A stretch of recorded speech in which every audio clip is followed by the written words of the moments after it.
வணக்கம். Welcome to break time.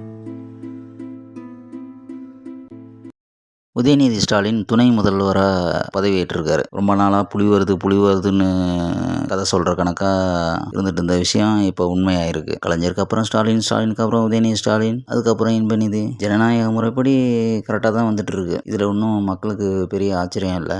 அதுக்கு பலரும் பாராட்டு தெரிவிச்சிருக்காங்க. எதிர்கட்சிகள்லாம் அவங்களோட விமர்சனத்தையும் வச்சுருக்காங்க.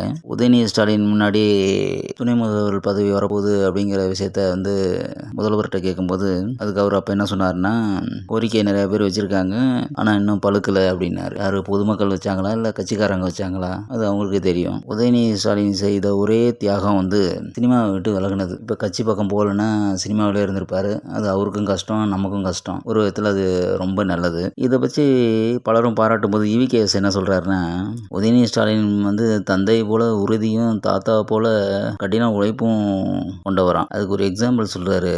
உலக அளவில் கார் பந்தயத்தை நம்ம தமிழ்நாட்டில் நடத்தி காமிச்சாராம். எவ்வளோ பெரிய விஷயம் பார்த்துங்க. அதனால இந்த வறுமை கோட்டுக்கு கீழே உள்ள மக்கள்லாம் இப்போ முன்னேறிட்டாங்க. அப்புறம் நம்ம செந்தில் பாலாஜிக்கு மீண்டும் அமைச்சரவை பதவி கொடுத்துருக்காங்க. இந்த தியாகி ஜெயிலுக்கு போயிட்டு 3 நாள் கூட ஆகல, ரெஸ்ட் கூட எடுக்க விடாம உடனே மக்கள் பணியாற்ற வந்திருக்காரு. மீண்டும் அதே துறை, மின்சாரம், மதுவிலக்கு, ஆயத்தீர்வை, முன்னை விட பல மடங்கு வீரியத்தோடு செயல்படுவார்னு நினைக்கிறேன். அப்புறம் நம்ம நடிகர் சத்யராஜ் உதயநிதி ஸ்டாலினுக்கு ஒரு பாராட்டு தெரிவிச்சிருக்காரு. அதில் என்ன சொல்றாருன்னா, சமூக நீதிக்காக போராடுறதுல முதன்மையானவர் அப்படின்னு இருக்காரு. இவர் என்ன போராட்டத்தை பார்த்தாருன்னு தெரியல. சனாதன தர்மத்தை பற்றி கேள்வி கேட்டால் அவர் சமூக நீதிக்காக போராடினவர்னு சொல்லுவாங்க. இந்து மதத்தை தாக்கி பேசினா பெரிய ஆள். காலங்காலமாக இதே வேலை தான் நடக்குது.